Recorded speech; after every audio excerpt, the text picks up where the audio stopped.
Good evening. Welcome. Happy New Year. Welcome to 2021. Although it's not starting off with a very good bang with today's events down in D.C. I am your host, Jeff Barnes, here bringing you the arguments of our Nuts and Bolts sports writers. Normally, we'd have a special guest, but unfortunately, he did have a family emergency. So we're just going straight to showdown mode tonight. So it's just going to be mano a mano. Two of our writers going head-to-head today on the topics. What's the winner getting FaceTime at the end of the show? So with that being said, after an exhausting New Year's for many people, I know for one, I'm happy that 2020 is over. And if you're an NFL fan, some of you are just exhausted from all of the things that happened this year. Yes, Amari, I'm exhausted too watching you guys play. So with that being said, I'm going to start to bring in our writers. So first comes first. That's right. You know who it is when you see that GIF right there. We're talking about the most famous name in Nuts and Bolts sports. We're talking about Mr. Keith Richards. Keith, welcome back. Welcome back. Are you ever going to give Amari a break? Man, listen, he has to give me another facial expression before I give him a break, man. I can't tell if he's happy, sad, mad. That's usually that same face for everything, man. So, no, he doesn't get a break from me just yet. So we got you in, and let's bring in your opponent tonight. We're talking about Mr. Elusive. Yes, I'm bringing that one back. We're talking about Dominic Churosky is back in the house. Yes. Happy to be back, taking in all this craziness that's going on in our country today, but I'm here. Yeah, and you're all clean cut for 2021. So it's absolutely. It's a good start. All right. So season's in the books. We're ready to go. And I'll tell you what, I'm anxious for some playoff football. I'm anxious for a culmination to this really weird college football season. I don't know about you guys. And Black Monday was this week, so we're going to start off with that. So let's jump right into our first quarter, which is our Black Monday segment.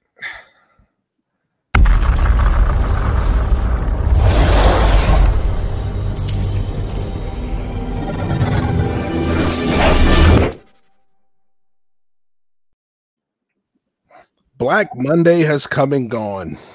We've had a few head coach firings. A lot of them happened early in the season, so it kind of took the big sting away from Black Monday. But there was a lot of rejoicing in some places, especially in the Meadowlands. That's right. Everybody's favorite whipping boy finally got his walking papers. No more Adam Gase in New York. Unfortunately, in San Diego, Anthony Lynn followed him out the door. And, of course, in Jacksonville, there is no more Maroning with Marone. So, are you guys surprised by anybody that wasn't let go? So, let's start this one off with Keith. Since you're looking for another win tonight, we're going to get you started this one off. I can't say I'm really surprised that anyone else wasn't let go. The Cowboys had already committed to Mike McCarthy before the season was over.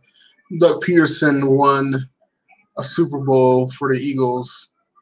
What was that, 3 years ago? Seems like forever, but it wasn't that long ago.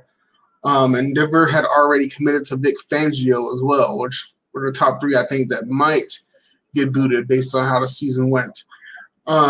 If there's one dude who I think is sitting on a scorching seat right now, it has to be Vic Fangio, because really John Elway was the one who was committed to Vic Fangio, and then John Elway removed himself as GM of the team. I think what Vic did with the defense, considering all the injuries that he had, was amazing, but the offense was terrible, and some of the decisions that he made as a head coach, particularly when it comes to calling timeouts, was just terrible. I think as soon as the new GM is hired, Vic Fangio is going to be gone. If he is willing to take a demotion to defensive coordinator, I think they will be happy to keep him. But I don't blame him for not wanting to take a demotion to a defensive coordinator when you're a head coach. So because of that, I think whenever they get a GM, whoever the next GM is, unless he has something in his contract that Fangio can't be fired, is going to be gone as one of the first moves that GM makes. whenever they sign someone new. All right, good stuff. Dominic, your turn. Yeah, that's a pretty slick move John Elway did there by firing himself from GM, but then hiring himself to a position that's like more important and pays more, and then I'll just get someone else to handle all the other day-to-day work. Smooth move by John Elway. I agree. Vic Fangio was kind of on my radar, but like he said, Keith said, they're committed to him. Maybe we'll see what happens when the new GM is there. Mike McCarthy, apparently, for whatever reason, Jerry Jones wants to keep him, I guess, for continuity purposes. Zach Taylor in Cincinnati was kind of on the hot seat. I didn't really feed too much into that just because I felt like it was way too early. But there is one coach who still has a job, but it's only because they're in the playoffs this year. And I feel like unless they win this game this Saturday, he's going to be out of there. And that's Matt Nagy for the Chicago Bears. And here's why. This team, for whatever reason, plays better the less Matt Nagy does. It's kind of addition by subtraction with him. When you look at this team, Matt Nagy came and he was supposed to be an offensive guru, right? He's from the Andy Reid tree. He was over there in Kansas City and all this other stuff. He's supposed to be the offensive guru who was going to make Mitchell Trubisky something special, and that just hasn't happened. Ever since he's been the guy for the past 3 years now, this offense hasn't not looked good at all. You know, like Mitchell has looked terrible, and we saw this year he gave up play calling responsibilities. Well, first things first, he's a terrible evaluator of talent as well, because he was the one who wanted Nick Foles. He wanted Nick Foles instead of Cam Newton, instead of Teddy Bridgewater, instead of Phillip Rivers, all of these other guys who I feel like would have been better fits for Chicago. He wanted Nick Foles. Nick Foles came in, stunk up the joint. Mitchell Trubisky comes back. He's the starter. And I have to give Mitchell credit. I did not expect him to play well,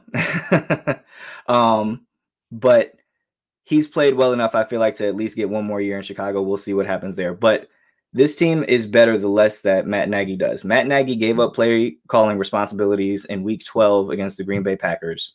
And from that point on, Bill Lazor, the offensive coordinator, has been calling plays, and this offense has lit it up every game outside of Week 17 against the Packers this past week.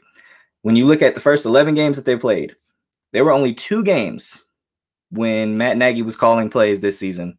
There were only 2 games throughout the first 11 where this Bears offense scored 25 points or more. In the, 6 games that Bill Lazor has been calling, 5 of those games they've scored 25 or more, and 4 of those games they've scored 30 or more. It's kind of addition by subtraction.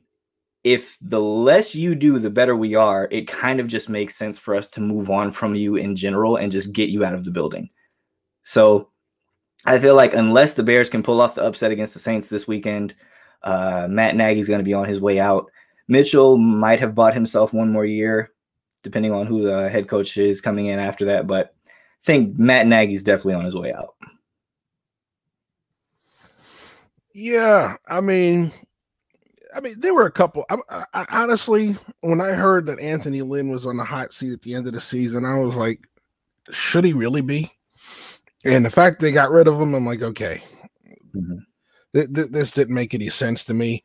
And yeah, that bothered me. It was one of those things where I'm like, there were guys that are worse head coaches. We mentioned Fangio. Yeah. Okay. Has he really shown any improvement as a head coach in 2 seasons? No. You know, so yeah, Elway is no longer going to make the decisions as a GM. But honestly, the guy that's making the decisions every Sunday isn't getting any better. So why are you keeping him around? Lynn is at least, he had a winning season the first year. Then they moved on from Rivers because Rivers fell off. Let's face it. The Rivers is not the same. You know, the team got old. So you're rebuilding the team. Why fire him now if you're rebuilding the team? You already started rebuilding it with his players. I think the situation with Anthony Lynn, and it is interesting because Anthony Lynn, like that first year when they made the playoffs, he was in the conversation to be coach of the year that season. I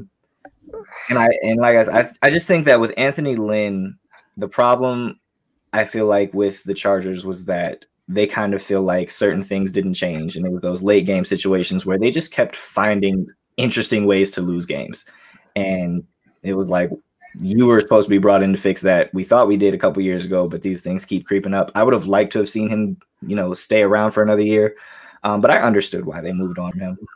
Yeah, I think that before the season even started, they had a threshold with Anthony Lynn. I don't know what that was exactly, but apparently he didn't meet it because he did win the last 4 games of the season after having all of those close losses. So even in the season, there was improvement too. They stopped losing close games where they were before. But apparently there's some criteria that he did not meet, and they were just ready to move on no matter what happened. Oh, I can imagine what that criteria is, unfortunately. Oh, yeah. The Chargers parted ways with Anthony Lynn. Only Doug Marrone and Adam Gase were fired. Yeah. Well, yeah. Parted ways, firing. All right. Tomato. Right. All right. With that being said, let's jump into the second quarter.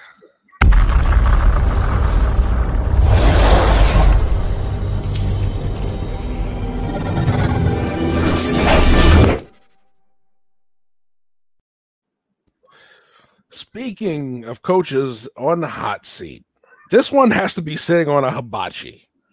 Okay? And we're talking about Doug Pederson. And everybody saw it for themselves Sunday night. The Eagles had nothing to play for. The Redskins had everything to play for. And in the fourth quarter, trailing by 3, first of all, he didn't even activate some of his key players, including Carson Wentz, who wouldn't have started anyway, but nevertheless. But with trailing by 3 in the fourth quarter, he pulls his new starter, Jalen Hurts, for Nate Sudfeld, saying he wanted to evaluate him.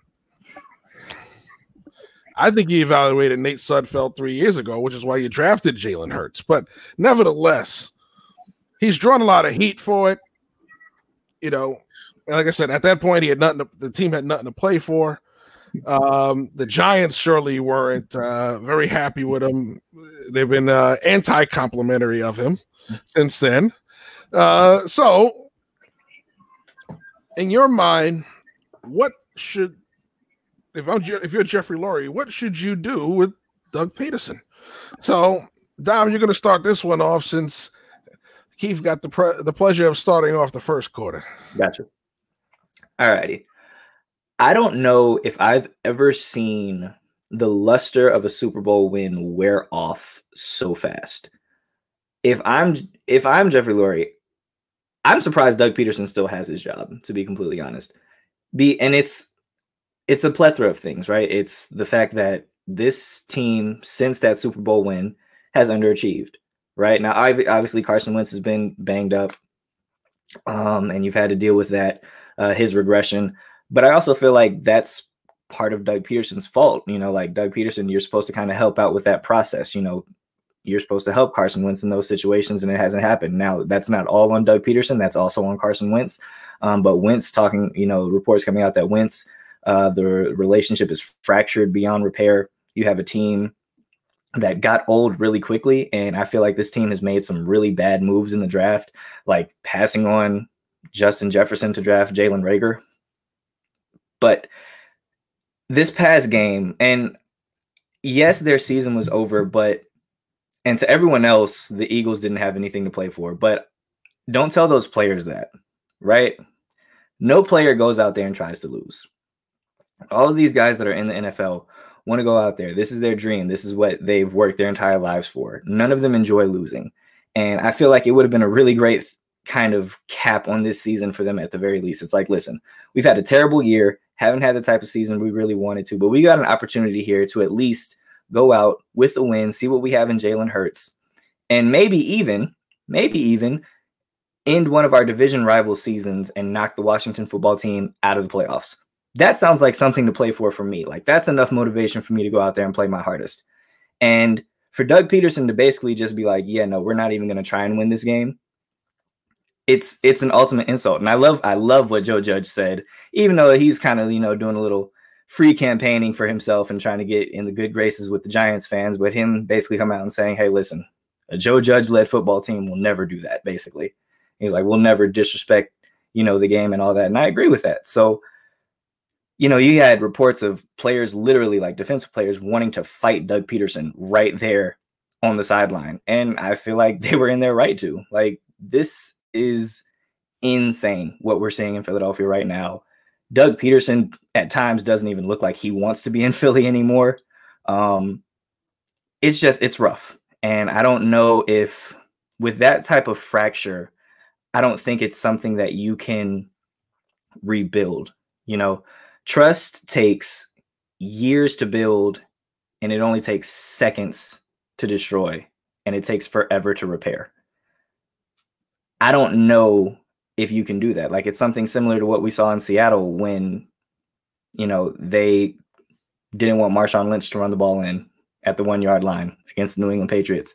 And we saw how that fractured that defense and how that led to a rift between Pete Carroll and Marshawn Lynch, and how Cam Chancellor, Earl Thomas, Richard Sherman all basically ended up just buying out and didn't want to be in Seattle anymore. That's now, luckily for Seattle, they still had Russell Wilson on board. In Philly, you don't have Russell Wilson, right?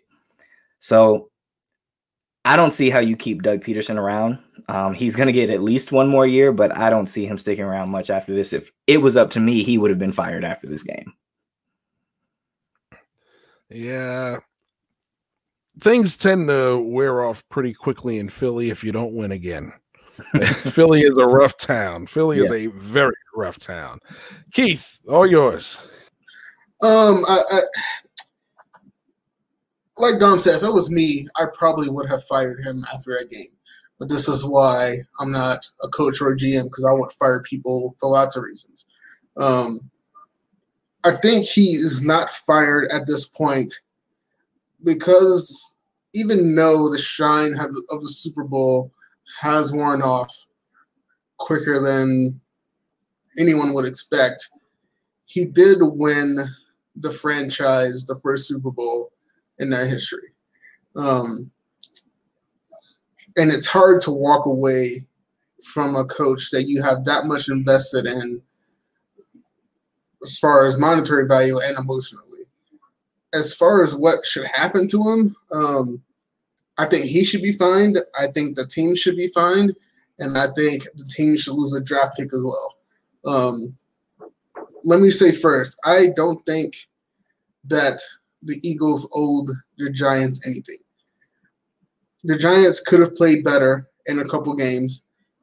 The one against Tampa Bay I can bring up just off of memory when Daniel Jones threw that bad pass on that 2-point conversion so that they would be better than 6-10. So I don't think in that regard the Eagles owe the Giants anything. But that's really not the entire issue. You have a game that was flexed to prime time with a division title on the line. The division title may have not been on the line for the Eagles, but it was for the Redskins.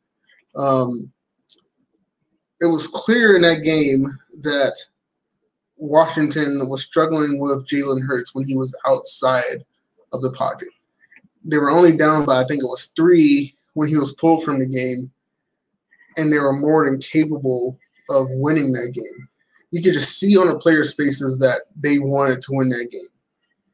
And at the same time, it really is and isn't about the tanking. It isn't about tanking in the sense that we know that teams tank.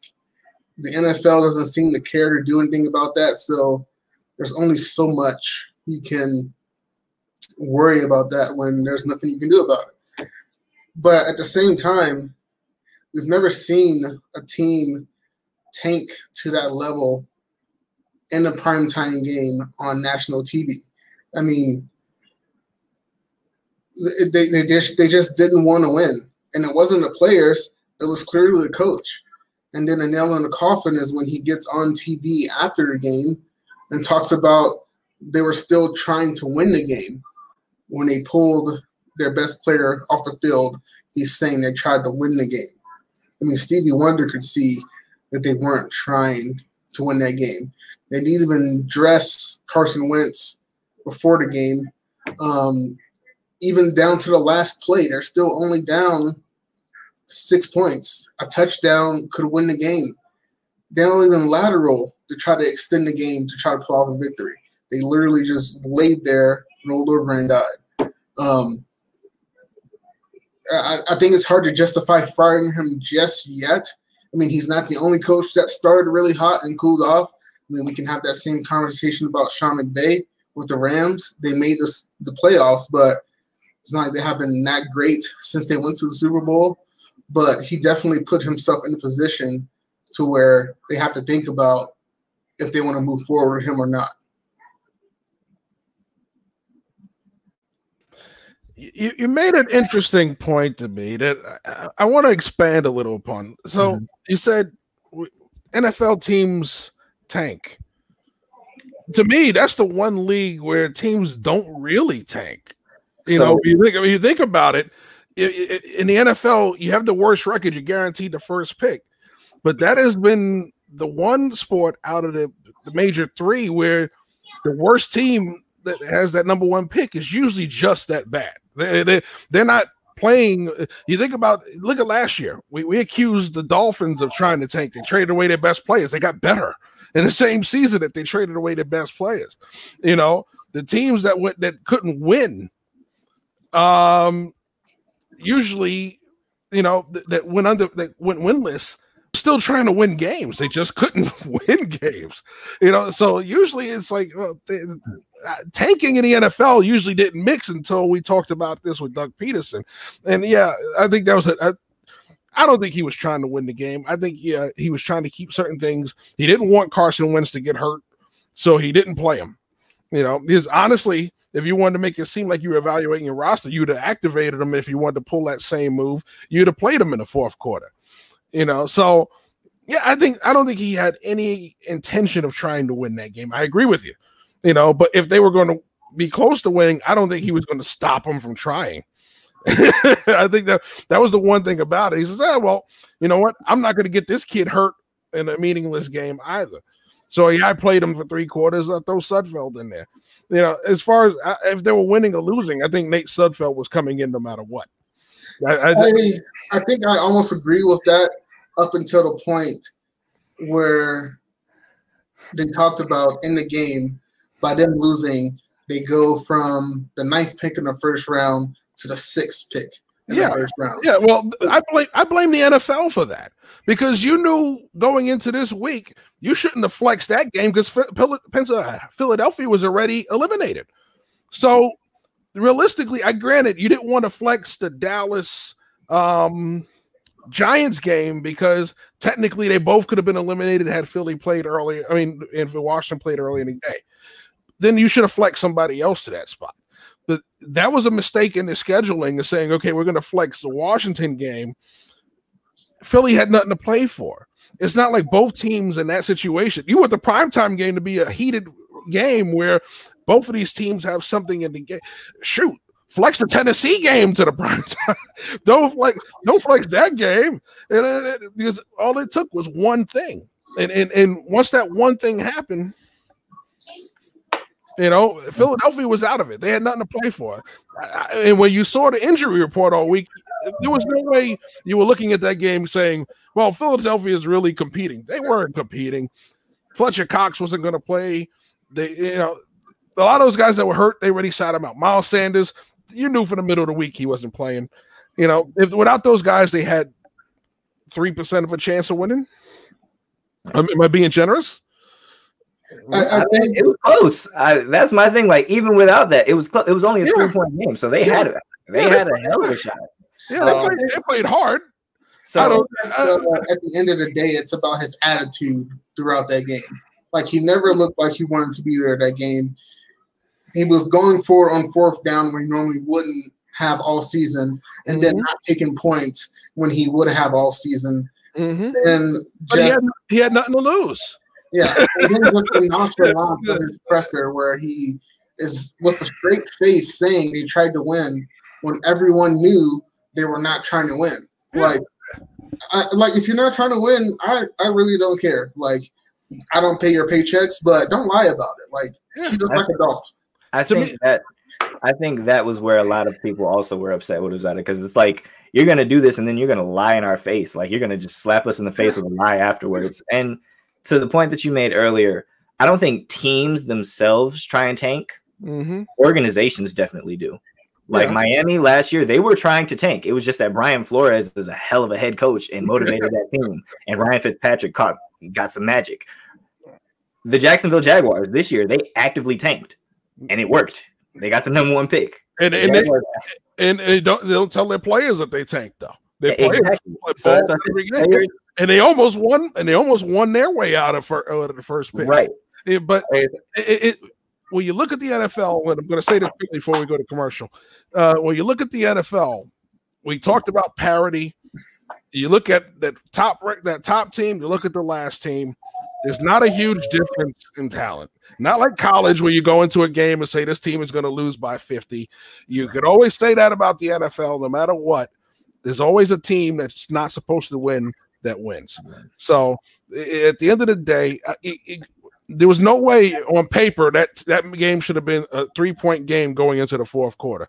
Give credit to the Eagles players for saying we're not going out that easy, but they went out nevertheless. So, all right, we're going to go to commercial real quick, and we will be right back with the second half of this week's No Huddle Necessary. The Team Nuts and Bolts Sports Store is officially open. Log on to www.teamnbsmerch.com and get your t-shirts, hoodies, polos, all sizes available. Once again, log on to teamnbsmerch.com. Get yours today.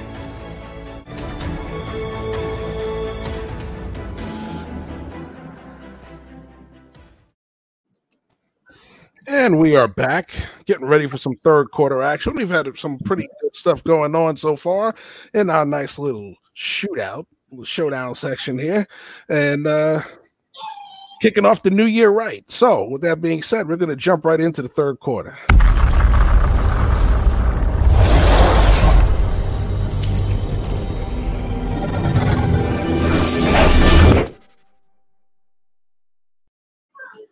Okay, so I'm going to say this right because normally I would say it's wild card weekend, but it is super wild card weekend since we now have 3 wild cards in each conference. So, super wild card weekend features a bunch of different and interesting matchups. Some top teams are very vulnerable.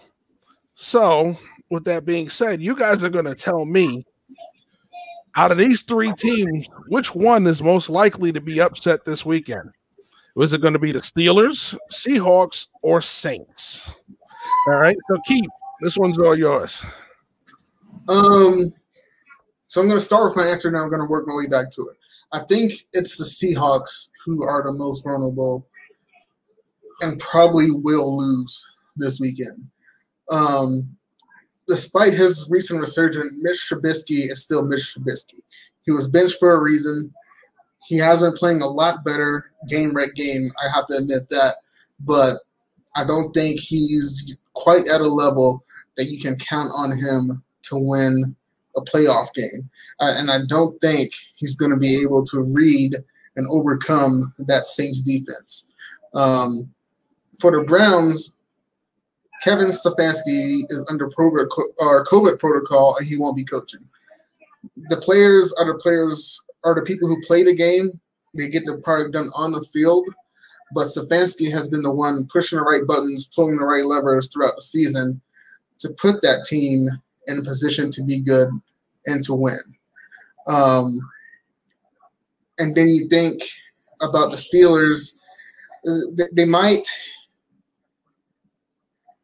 be reeling a little, but you think about the last game the Browns played the Steelers.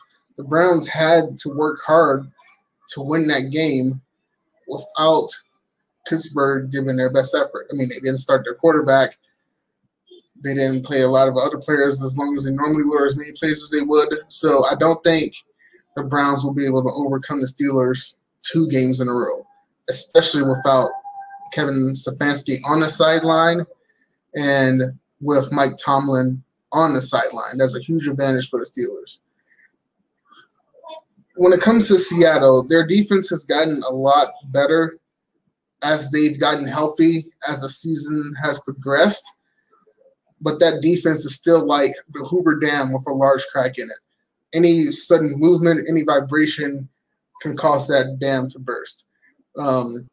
the Seahawks have the advantage at quarterback with Russell Wilson. I think Russell Wilson is miles ahead of Jared Goff. But the problem the Seahawks have is the offensive line hasn't been great throughout the season, and Aaron Donald might be the most dominant player in football. I think the front seven of the Rams is strong enough and fast enough to cut off some of those escape routes that Russell Wilson is used to having to be able to compensate for the terrible offensive line. And if you cut that off and cut off the Russell Wilson magic and let Russ cook stuff that he does to compensate for the team being not good, then I think that greatly decreases their chances of winning. And I think the Rams are going to upset them this weekend. All right. Dominic, your turn. So I'm actually making a last. I'll do it. Just, you know what, Keith, I do agree with you. I do feel like the Seahawks probably are the more obvious team and a team that a lot of people would look towards to get upset this week. They have not played well against the Rams. They've only scored 20 points against the Rams in one of their games, one of the more recent games. And also this offense has this team has kind of done a 180. Like in the beginning, the offense was putting up 30, 40 points a game, and it was just insane, but the defense was terrible. The defense has started to kind of come along, but now the offense is sputtering. They only had 12 points against the Giants, only 20 points against Washington. But you know what? I'm going to give the Chicago Bears a chance, and here's why. The Bears and the Saints I've already played this year. That game was close, 26-23, right? And the reason why I give the Bears a shot is because how healthy is Drew Brees?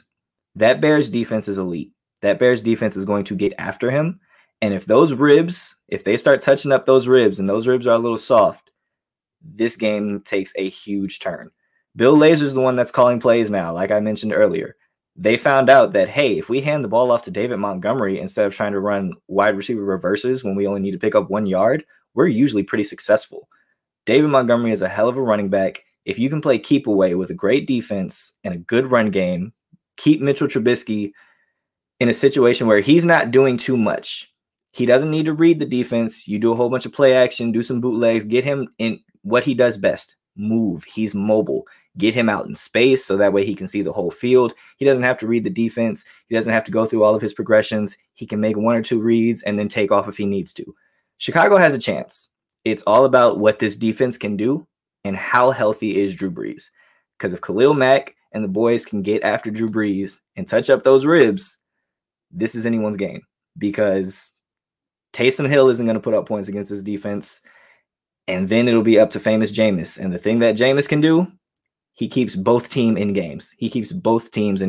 He'll throw 3 touchdowns. He'll also throw 3 pick sixes. So, yes, I agree that Seattle is the team that's probably highest on the upset alert, but the Saints shouldn't take this as a cakewalk. They've got a tough matchup in the first round, specifically because that defense is like this defense. Monsters of the Midway is that nickname is back when it comes to this defense. That defense is legit. They can shut down anybody. So I'm gonna give the Bears a little bit of credit here and tell the Saints to watch out. Yeah, I mean, the Steelers are on shaky ground. I know everybody's, Seattle's been inconsistent as well. But I've seen the Saints act before. And we've seen it. They've killed in the regular season. They come out with this high. They win a division. Everybody has such high hopes. And they miss a tackle and Diggs scores and they go home. Or we have the big play last year in the playoffs where they go home again. It's been too many times now where Saints fans have met with disappointment in the playoffs the last few trips. So, and granted, yes, there's also the one where they should have won, but there's a pass interference that kind of ruined it. Although I will say this, why were you throwing the ball in that situation, Sean Payton? So once again, it comes back to the Saints in the playoffs going. See, but they're not playing the Vikings this year, so That helps. Immediately eliminates any worries that they should have. Do you feel any more confident, though? I don't really feel very confident in the Saints in the playoffs right now. I really don't. And honestly, watching them in the regular season, I don't feel confident in them because you weren't really that confident in them in the regular season. If you had them picked in a lot of games, they made you really scratch your head after a half going, is this team really as good as I thought they were? Mm-hmm. You know, they struggle with big plays. The defense is boom or bust. If they're not playing lights out, they are getting broken down. So there are a lot of things with the Saints that make you raise questions, and it is the perfect storm of a Bears team. If they can just put one good game together, can send the Saints home early again. So I kind of look at this Saints team. I don't think the defense is as good, but I look at the 2015 Broncos when they won the Super Bowl. Peyton Manning was old and more falling off the table than Drew Brees has been. The Saints still have a really good defense. Drew Brees is still one of the greatest quarterbacks in NFL history. It's going to hurt if they don't have Michael Thomas. That's to be determined. But Emmanuel Sanders has been good for them, and they still are going to have Alvin Kamara in the backfield. I don't think the Saints are going to go in and blow out the Bears, but if you're going to say your options at quarterback are Drew Brees or Mitchell Trubisky, a Super Bowl winner, or a guy who was recently benched in the season for Nick Foles, then I'm going to take the team that has a Super Bowl winner and a veteran. Yeah. Well, we can all agree it's not the Steelers, though. Oh, they are very close. One of the I will say this. This will be my prediction. One of those three teams for sure will be getting this treatment after this weekend. I can agree with that. And the Steelers are a ripe candidate too. You know, so if Kevin Stefanski was coaching, I would have picked the Browns all day. But that's a huge loss for the Browns. All they have to do is not tackle Nick Chubb. It'll be a long day. You know, so with that being said, let's throw up the fours. It's time for the fourth quarter.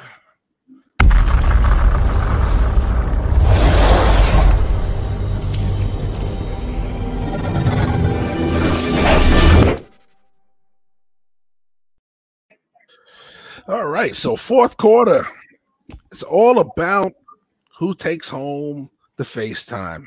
Well, who gets the FaceTime? Not even taking it home. You're going to use it right here anyway. So we've beat up the NFL quite a bit for three quarters, so we're going to jump back to college football. Being that it is championship week, that's right, this Monday should be our one time to see who's going to be this year's champion. We didn't get a chance to have March Madness last year, so this is the first time we get to crown a college champion in literally a calendar year. So, you know, we watched Alabama roll over my beloved Irish, you know, and honestly, if you didn't expect that, you were really, really deluding yourselves. And we watched Ohio State finally knock off Clemson, you know, in very dramatic fashion. I must say that was a great game by Justin Fields. I mean, what can you say? It was amazing. So the question is going to be to you guys, can Ohio State derail Bama's dominating season? Because for the most part, Bama's been rolling through the competition. So can Ohio State do it? Dominic, you're going to kick this one off. So, yes. And if all the confirmation I needed was the way that Justin Fields played last week, seeing what he did, 6 passing touchdowns against the Clemson team, that was really good. He took a shot if he's healthy. Now, that's the big thing. If Justin Fields is healthy, because he took a hell of a shot to the ribs, he looked in a lot of pain during the game and after. Hopefully they shot him up with some Toradol. We'll see what happens. But if he's healthy, they have a shot because Justin Fields can move the ball against any defense. He is phenomenal. I like Justin Fields and trust Justin Fields way more than Mac Jones. Justin Fields is more experienced. He has more time as a starter.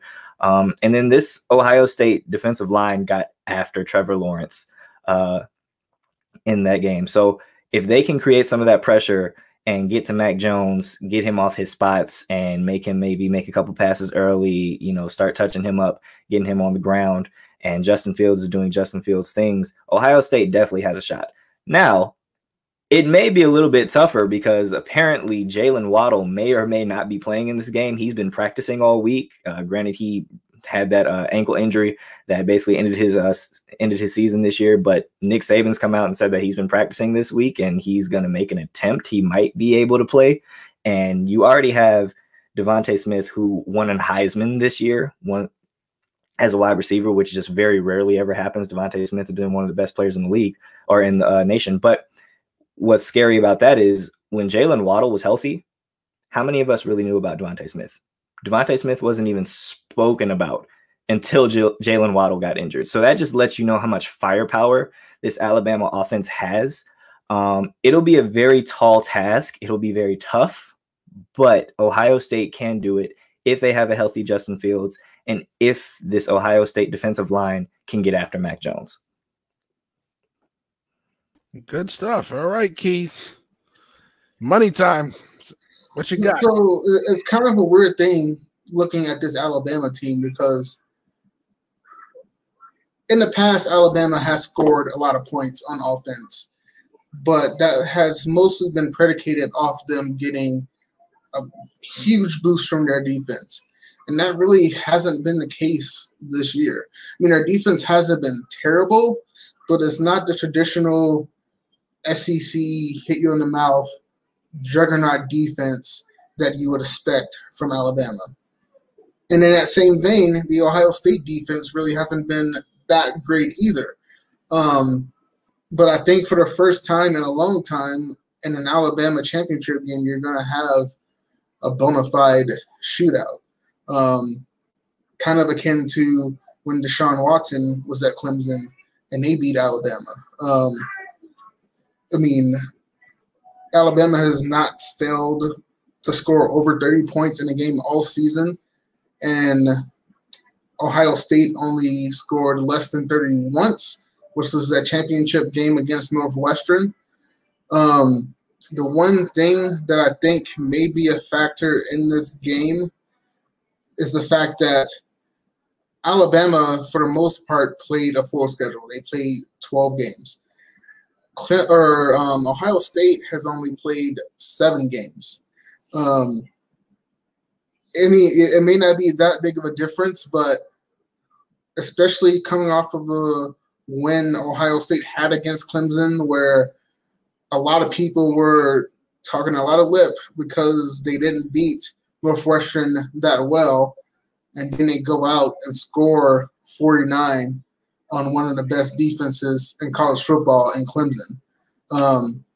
The fact that they were able to put up that much against, I think, a more superior defense in Clemson over Alabama, I think they have a really decent shot to be able to knock off Alabama if Alabama's defense isn't going to be able to stop Ohio State. And, of course, a lot is going to depend on whether Justin Fields is healthy or not. But he had a week to get over that injury. He was able to finish that game. There's been no indications that he's suffering too many terrible effects from that. I don't expect that the injury is going to be that much of a hindrance to him unless he takes another big hit, which goes back to the point of Alabama's defense not being what it has been in the past. So I don't think the risk of him taking such a big hit like he did against Clemson is as high against Alabama. So I only don't think that they have a shot. I am going to put my money where my mouth is, and I'm betting Ohio State to win this game. Wow. Okay. I agree. And mind you, the recipe for beating Alabama has been what? Mobile quarterbacks. Alabama has struggled against mobile quarterbacks forever. You look at Cam Newton, you look at Deshaun Watson, you look Trevor Lawrence, even he pretty mobile guy. Justin Fields is extremely mobile. If he can move around, hell, Johnny Manziel was pretty mobile in college. He beat Alabama. You have a mobile quarterback. That's kind of the crux to Saban's defenses, and that's usually kind of been the thorn in their side. Ohio State's got a hell of a chance to pull this out. Mobile quarterback didn't help Notre Dame. But well, let us rephrase, a good mobile quarterback. Yeah. So, yeah, I think one factor that's going to be interesting is both teams have a very strong running game.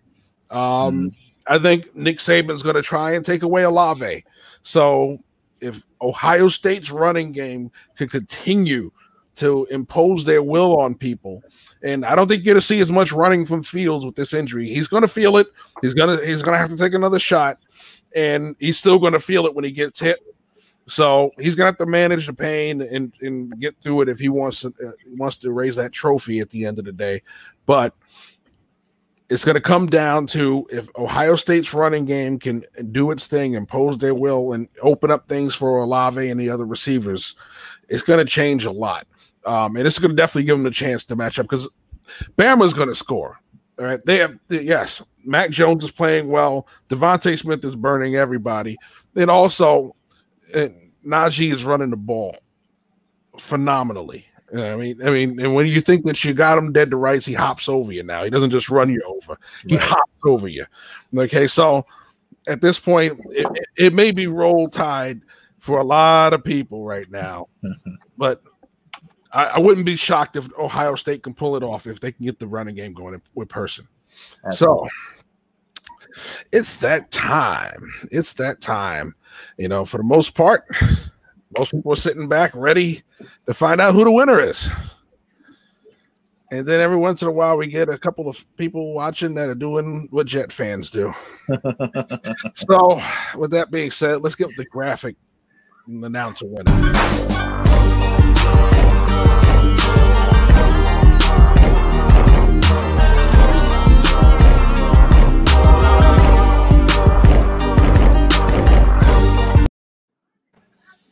All right. So nobody's going to the back except for number 2 because there is no number 3 this week. All right. And with that being said, folks, let's get some applause going because this week's winner is Dominic Chirosky takes home the victory. All right. So, you know the deal. Hold on. I can't say the rest because I still got to send Keith to the back. So, Keith, all right. All right. So, you know the deal. 3 minutes of FaceTime. It's all yours. I'm heading to the back. Whew. All righty. It feels good to be back in the winners column. I started off hot and hit a little bit of a slump. Feel like I'm getting my stride back. So, it's good to be back in the winner's circle. You know, there's a lot of different places that I wanted to go with this FaceTime. I was going to talk a little bit of trash about Notre Dame. So Jeff, you're a little lucky. You don't hear me. I'm not going to rip too much on them. I was going to talk trash about Dabo Swinney for all the trash that he was talking, but with the events going on today at the Capitol, I would feel remiss and I feel like I would be doing a disservice not speaking on it. What we saw today was pretty crazy. And I hope that this is the end of what has been a pretty tumultuous 4-year presidency with Donald Trump and that we are getting towards the light at the end of the tunnel. It's just crazy times that we've been in. 2020 was a hell of a year with everything that happened. And I'm really sure that all of us are happy to have moved past it, to be in 2021. But it still feels like some things are trying to linger and creep in to the new year. And I just want to tell everyone, let's make sure that that's not the case. Holding everyone accountable, doing everything that you can just to be decent people, you know, that's what's most important in times like these. So I just want to remind everyone, it's a new year. Come in, keep your head on straight. Don't let too much of the outside noise and too much of the negative take over your mindset and what you have going on. This is going to be a great year for us. This is a minor setback, and it's the end, like I said, the end of an era, and we're moving on to something better. So that's all I got.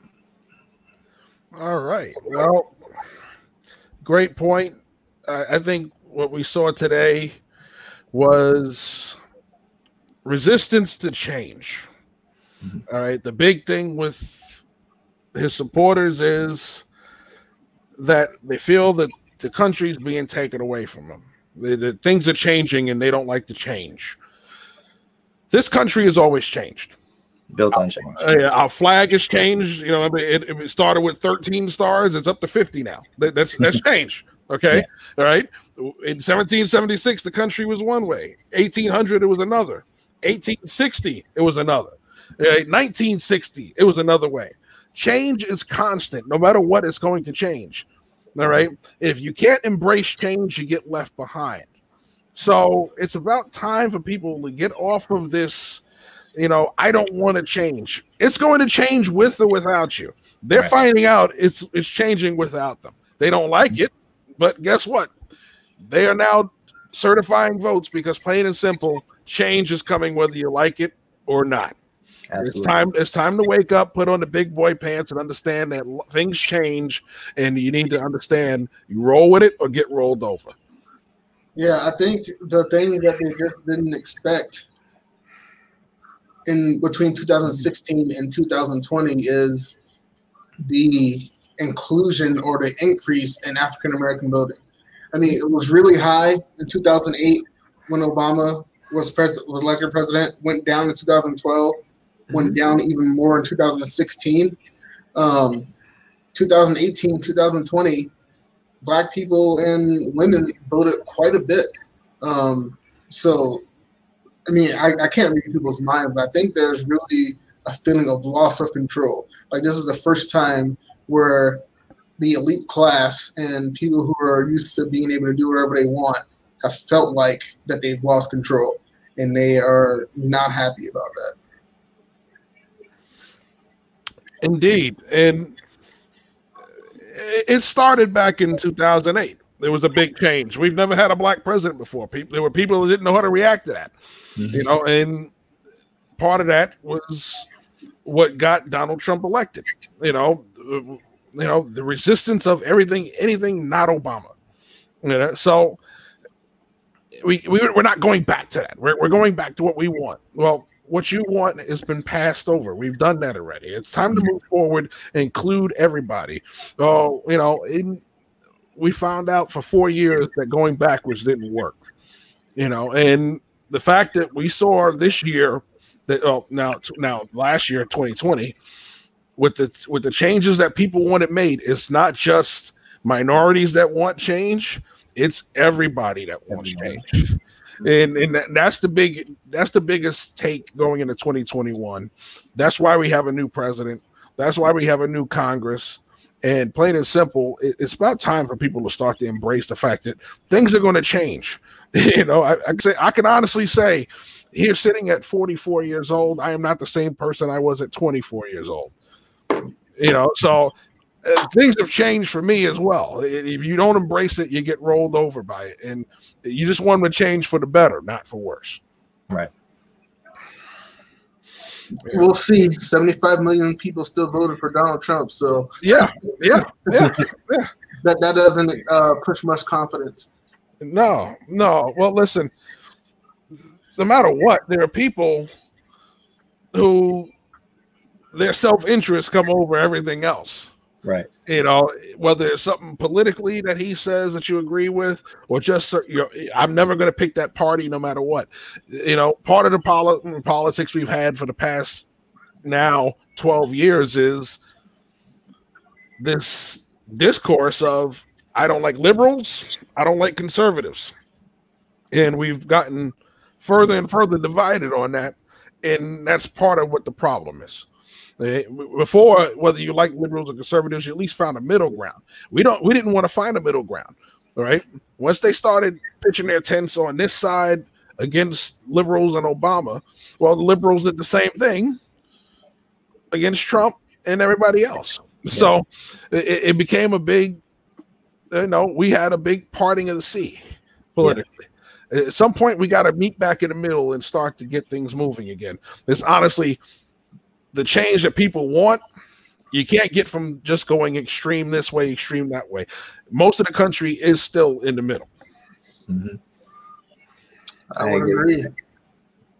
You know, so but yeah, I'm still really shocked that, you know, you guys don't believe that Pittsburgh is ripe for a fall this weekend. Like I said, I was very much ready to pick the Browns. Well, he's never going to pick it against the Steelers, even though he complains about them on Twitter every time they play. Oh, listen, no. Listen, I can put my fandom aside. Here's the thing, and you touched on this before. The Cleveland Browns, who were playing for their playoff lives, barely beat a Mason Rudolph-led offense by 2 points. And a Pittsburgh defense that was without TJ Watt, that was without Cameron Hayward, that was without Terrell Edmonds, and that was without Joe Hayden. And the only other time that we've played when we were all at full strength, now granted, Nick Chubb didn't play in that first game, but you all got blown out 38-6. So I'm feeling pretty good about our chances. Okay. I will be honest, I'm very happy we're not playing the Colts this week, because that was the would have beat the Browns, and that scares me a lot more. The Colts, in my article, because I wrote 2 articles this week about, you know, the ranking the playoff teams. The Colts are my wild card in the AFC because they can lose to anybody, but they can beat anybody. They are one of the most complete teams in the NFL, possibly the most complete team as far as when you just look at the talent and the way that they execute in all 3 phases: offense, defense, and special teams. The Colts are scary to me. The Browns, not so much. And also, history repeats itself. The last 2 times the Browns were in the playoffs, guess what? They lost in the wild card round. To who? Pittsburgh. So you're not nervous about facing a team 3 times in 1 year? Because that's always hard to do, is sweep somebody 3 times in 1 year. So it is. That's why I'm happy we lost. I'm happy we lost. We don't have to beat the same team 3 times in 1 year. We can go out, beat them in the first round, go to the second round, and then probably have to take on like the Buffalo Bills. We'll see what happens there. But I feel good about our chances, man. I feel good. I feel good going into this game. Now, I might have an aneurysm if the very first Cleveland Browns win in the postseason in like however many years is against us, without their signal caller and Kevin Stefanski. I might lose it. I honestly might lose it, but I feel good about my chances. Okay. Well, I'll tell you what. There were a lot of Cowboy fans hopeful last week that they beat the Giants. I just sat back and watched. If they won, they won. They didn't. I was not heartbroken. I was not. And honestly, I'm actually kind of happy that they did lose, because nothing's worse than having false hope. Mm-hmm. You know, I remember it was the year after they went 1-15. It was 1990. They started the season 3-7. They reeled off 4 straight wins. They got to 7-7, and Troy Aikman injured his shoulder against Philadelphia and they went 7-8. They had a chance to play Atlanta. If they win, they were in the playoffs. If they lost, they had to have the Saints lose a tie to get in. And that game, the Saints are going back and forth, and they were losing at one point. And I'm watching, you know, Monday Night Football, and there's Cowboys in the bar watching. Nate Newton, one of them, and the Saints came back and won that game. Jim Moore was the coach of the Saints. And, yeah, and it was nothing. It was nothing like watching you sitting there hoping for a team to lose, and you get your hopes up, and then they rip your guts out. Where you have no control about getting in the playoffs. That's what it is. So when they talk about the Eagles and what happened with Doug Pederson, I don't give the Giants any kind of credence on that, because you know what? Guess what? You should have won more than 6 games if you wanted to make the playoffs. If you won 6 games, you had to sit there and wait for somebody else to get you in. You deserve to go home, because you should have won more games. You know. Yeah. Hey, also Pittsburgh Steelers, Randy Finkner. For the love of God, throw the ball down the field. For the love of God. Like, I understand Ben wanted to do this short pass stuff because he was coming off the elbow and all this other stuff, and he likes that. You saw what happened the last 6 quarters. We've thrown the ball down the field, and even with Mason Rudolph in at quarterback, our offense hasn't looked that bad. Throw the ball down the field. You have Deontay Johnson. You have Chase Claypool. You have Juju Smith-Schuster. You have James Washington. You have a plethora of really good wide receivers.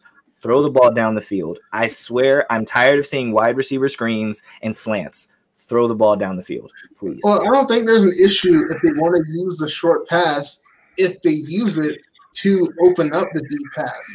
But they started doing that at the beginning of the season. They weren't using a short pass to open up deep routes, and then they just went strictly short passes and not going any deep routes. It's like when they stop throwing the deep routes, then it nullifies a short pass because they're just gonna pin their ears behind their head and come right at you.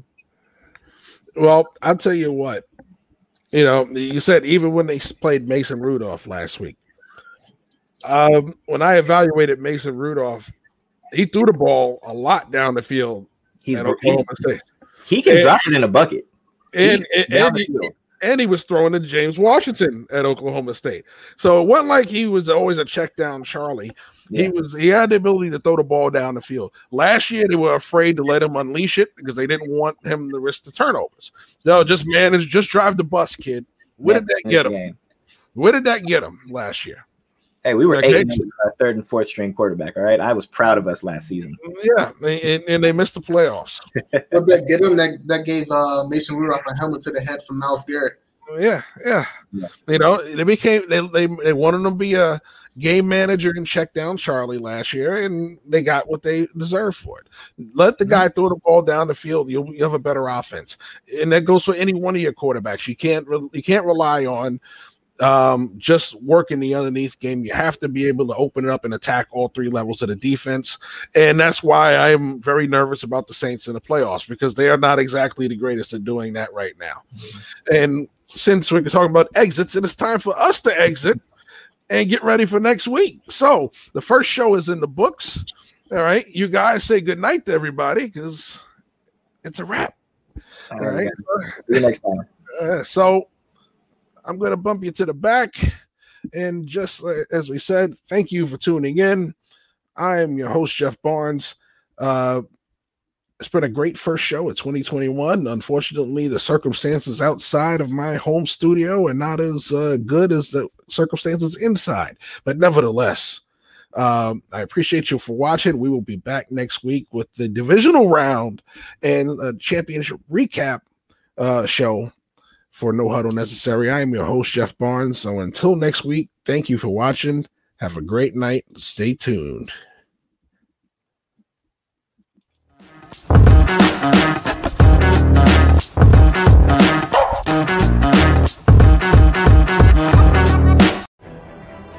The Team Nuts and Bolts Sports Store is officially open.